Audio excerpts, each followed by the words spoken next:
Hola, hola, hola, ¿qué tal? ¿Qué tal? ¿Cómo están? Kamisaraki, Namsukña, Ovidio Satagua. Y aquí estamos, como pueden ver, en un lugar muy chévere de Oruro, de Bolivia, que es Eucaliptus, la capital de la provincia de Tomás Barrón. Y aquí nos encontramos con un gilacata muy chévere. Waliki, Waliki, ¿nos podría decir por favor su nombre? Bien, Gilata periodista, a ver, Nancy Tejaja, Faustino Cabezas, James Atawa, Tejaja.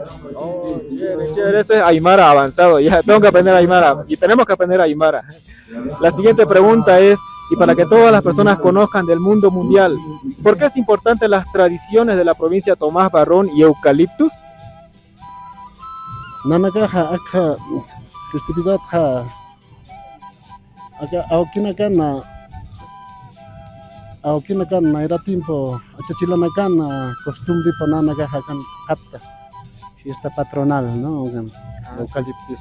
O la Virgen de Copacabana y el Niño San Salvador, ¿no? Oh, Kamawa, periodista, Satamarawa, Akama actividad nanagaja rurapta, costumbre, achachilana kan, costumbre pawa. Nanagaja costumbre haniu chai kap Cristo Aymar jamaja Para que no se pierda, ¿no? Nunca. ancha kan patakiwa Aymar jamaja nanagaja sapmara kama aka fiesta wan qipka. ¿Qué le dice a todas las personas que nos están viendo, que son de Bolivia y del mundo, más o menos en el idioma aymara y español, para que conozcan y entiendan, que vengan a la provincia de Tomás Barrón, a Eucaliptus, a conocer, a hacer turismo? Kama tata periodista nah invit ristva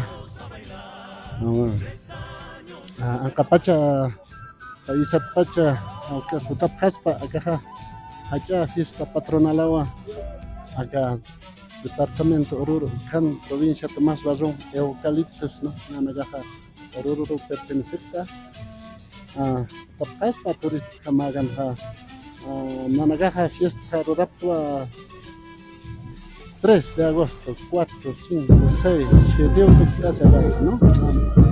Nah, invit turista, tapi turistaro, Ya. invit turista, tetap khas, tetap amat. Yus pagara, Gilata. Yus pagara.